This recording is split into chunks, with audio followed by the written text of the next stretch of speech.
tentang pencalekan Abang. Iya. Kita tahu kan kalau PSI itu atau Partai Solidaritas Indonesia ini punya tagline Iya. kerja untuk rakyat, Iya. hadir kerja untuk rakyat. Nah, yang pertama Bang yang pengen saya tanyain adalah bagaimana ceritanya Abang sampai memberanikan diri untuk maju sebagai caleg DPR RI dan kemudian kenapa Abang memilih PSI?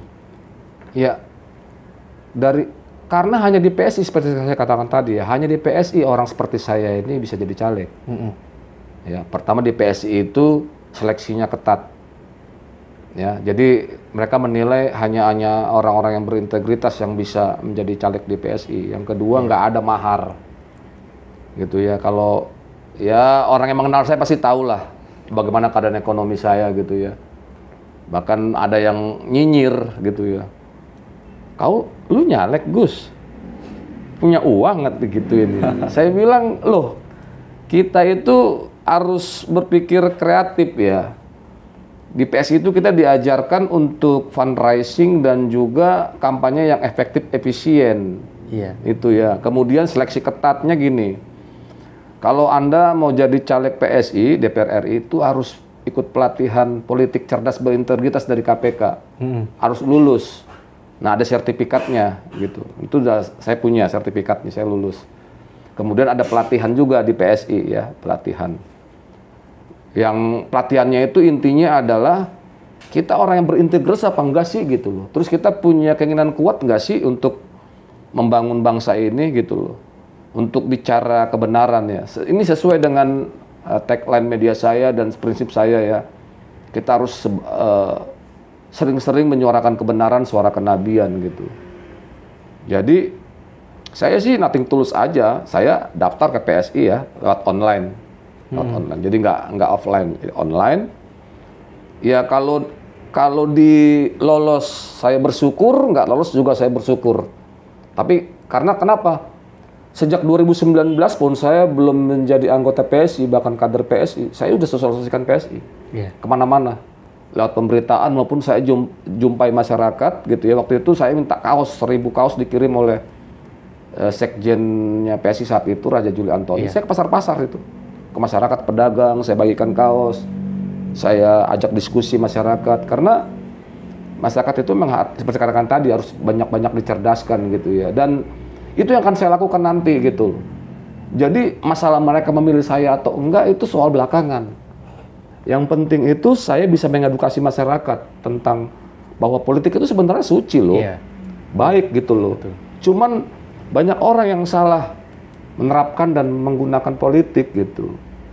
Dan saya punya tujuan itu ya ingin memerangi korupsi dan intoleransi. Kalau saya misalnya jadi anggota dewan, ya saya ingin di Komisi 10 gitu. Ya kalau nggak salah itu Komisi 10 itu keagamaan ya. Artinya saya ingin berjuang memerangi intoleransi.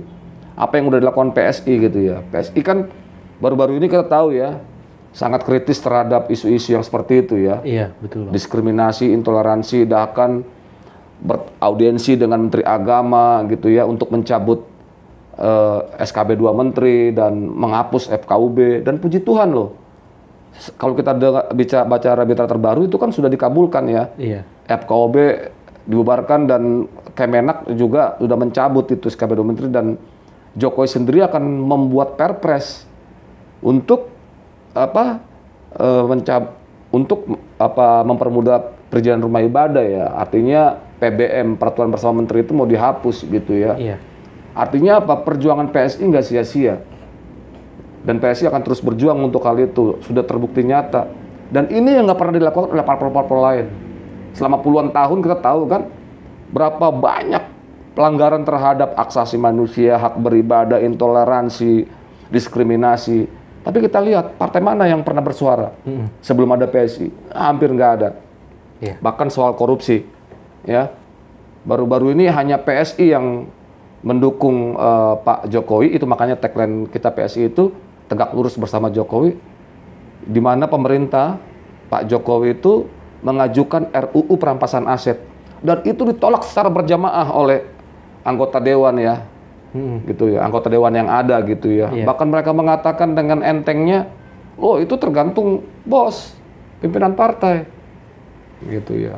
Waktu beraudiensi dengan Mahfud MD, ya, Menko Polhukam, Pak Mahfud, ada rencana mau membatasi uang kartal 20 juta itu, kan ditolak oleh mereka. Bahkan Ketua Komisi 3 saat itu, Bambang Pacul gitu ya, dia bilang, loh, kalau dibatasi 20 juta ini, memang pada sini dong, nggak akan pernah jadi lagi nih anggota dewan. Artinya apa? Karena selama ini mereka memainkan politik uang. Iya. Mereka menganggap untuk menjadi anggota dewan itu harus keluar uang banyak. Bahkan ada salah satu petinggi partai ya, yang dengan menurut saya salah ya, dengan saya bilang angkuh ya. Dia bilang untuk menjadi anggota dewan minimal itu 6 miliar katanya, anggota DPR RI.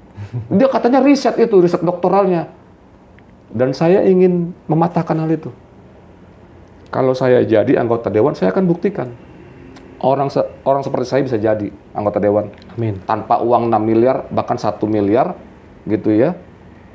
Karena niat saya adalah benar-benar terjun ke masyarakat. Yeah. Sehingga saya nggak punya beban ketika saya jadi anggota dewan. Untuk balik modal nggak ada beban. Saya hanya akan berjuang aja untuk kepentingan masyarakat umum dan negara gitu loh.